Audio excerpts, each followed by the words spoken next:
Okay, so this is the presentation I briefly ran through with the secretaries, and it's about Facebook and a few other things. So that should work. So Facebook is an amazing thing, and then for those who doesn't use Facebook, not too many. Not too many, which is good. Effectively, what happens, because where I work, we've got people actually do that for their full-time job. So I learn from them. So we weren't getting much traction on our own Facebook site, to be fair. You know, there's probably, we put a post up, you might get 10 people might look at it, that's about it.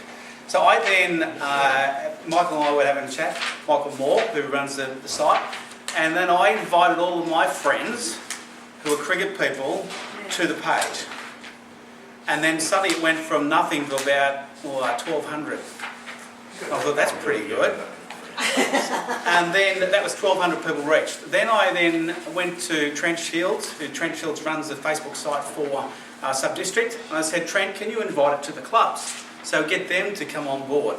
So effectively what we're doing with our meetings, we're actually videoing them. So we want to do little snapshot videos of some of the rules and this sort of stuff.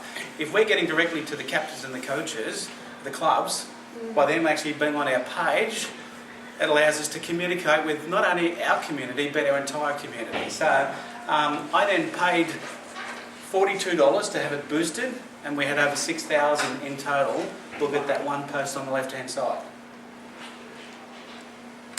And because of that, we've got a lot of people here who decided they saw this and they wanted to join us because of this. Is anybody in the room?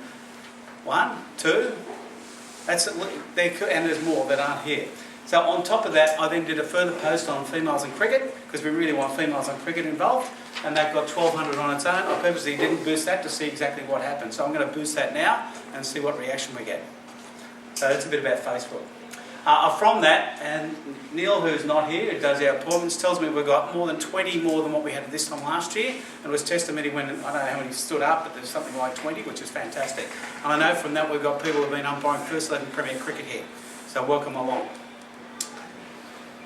Right, we also did this little flyer. At the clubs are all given about a dozen of these to give out to their own people. On top of that, we need anybody who's a club umpire, but if you're talking to the club umpires, we would like to have 2 club umpires from each club, simply because not every week the club umpire can be there, because something comes up, a wedding or family or whatever. So the clubs do get fined if they don't have they don't have a club umpire. So we suggested they're short of, and you're all involved in clubs. Look to the players who are actually maybe injured, maybe quite capable but just can't run or can't throw, are potential good club umpires. Gets them into umpiring as well. So the website's been updated, so Michael Moore also has operates his whole site. All the forms for becoming umpires, a lot of stuff will be on there, including, you'll see the video from the 22nd of January 2019, that was last year. So that I just took a snapshot. So every video we will put up will be there. So if you've missed a meeting, you won't miss the meeting because it's on there. So all the key important things. How are we going so far? All good? So I quickly, James and I'm going to reflect back a bit. 3 years ago we sat down and started doing some plans for what we think we could be. And funny enough, when I've just looked through, just about everything's been ticked off. So congratulations to Jamie, your team. And everybody else together, we've actually nailed it, which is really good. Moving on, Introduction to Umpiring, the VSDCA. This is a new book. I know Ben, you spent a lot of time on this, as did Neil Murray and myself. That's now available. Who's got one? Everybody got one? No. Oh, sorry, I'm just preempting. I'll leave that to Ben. So, and the last thing, at the end of last year, we were planning on doing some interest meetings, going out to the clubs to try and gain our interest for umpiring.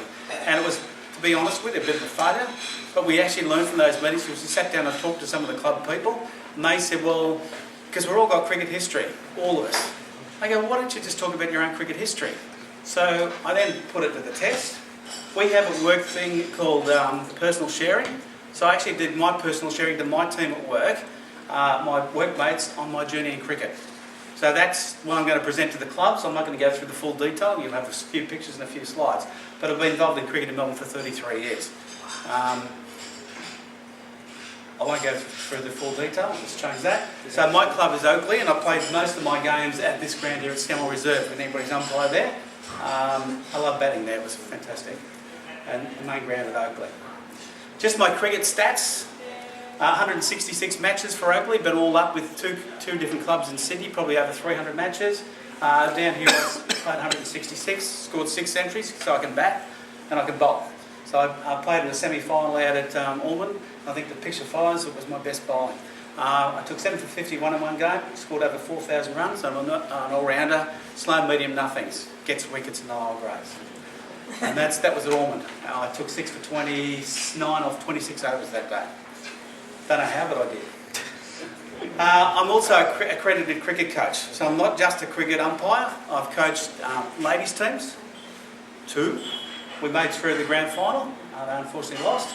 I've coached 3 under-15s representative teams, including the Hatch, which we won in 2014. 2 under-18s T20s. In that time, I got 5 premierships, 4 runners-up, and won the Hatch as well. So I'm a real cricket nuffy. I love the game, and I'll spend my waking moments on cricket, if I can. Words of wisdom from the coach. So this is when I'm getting in for the clubs, because they've got junior players there. These are the things I've always got out my players to play. What was your partnership? Because it's not about your individual score, it's what your team does. Bat to 10, start again. For anybody trying to teach someone how to play cricket, that's the simplest one, and they score runs if they do that.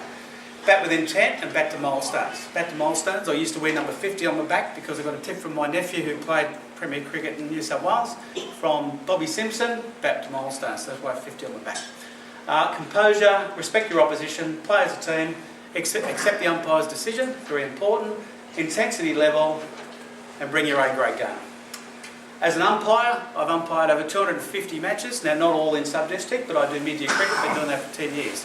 So that's over 100, just about 100 matches in that. I've done multiple grand finals, you can read the stats there. I did the Hatch final in 2013. I then went from doing the final in 2014, I learned a lot from that, and coached the team in 2015 and 16. And that's what I consider the perfect view. Yeah. It is. Yeah, it's the best seat. It's the best seat in the house, especially at Williamstown. Match preparation, so we all do this. As umpires, we've got to have all that stuff. The phone you have in your pocket if the weather's a bit dicky, so you can check on the radar. All the equipment we carry, most players wouldn't even know that we do all this, but we do. Some umpires wouldn't know that. So, enjoyment of cricket, umpiring, is great cricket. So if you see the best shots, players playing, scoring hundreds, hat-tricks, we see it all from our end. If you know the rules, it's even better. Assertive decision-making, I learned that from going to winter classes and seeing really good umpires. They're really assertive with the way they talk and the way they act. Friendly attitude, the weather's always good, and they pay us for it. It's pretty good, isn't it? And I do it for free. I really would. We used to, when we played, we umpired for free, didn't we? How cricket helps me at work, because I think that's important. It should just not only reflect what you do in cricket terms, but in your own life. Assertive decision making, getting it right, performing under pressure, because we are under pressure.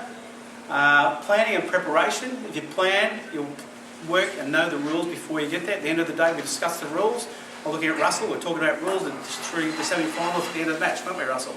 And some things that go up during the match, that's the way it is. Having the right tools, goal setting and coaching, partnership and teamwork, celebrating success and knowing your role in the team. Because we've all got a role, haven't we? And one of the blokes that works reckons this should be on the front of my book, but I'm not going to have a book, but that would be the picture. But if you know me as a person, it's passion, enthusiasm, loving life, respect, family, make a difference, love, knowledge and cricket. And that is the end of my speech. Thank you. So, I've already had interest from Mark Forbes from Ivanhoe to come out and present this to the club. I think, Jeff, you would like me to come to Williamstown to do the same thing. With Ivanhoe and Q. I actually ran this past Ben Smith as the secretary at Q. What do you think? He said we wanted to come out to our club and present it. So, what we want to do is get in front of the people, and those people who potentially become umpires will see that and go, yeah, I want to be an umpire. And that's it from me. Thank you.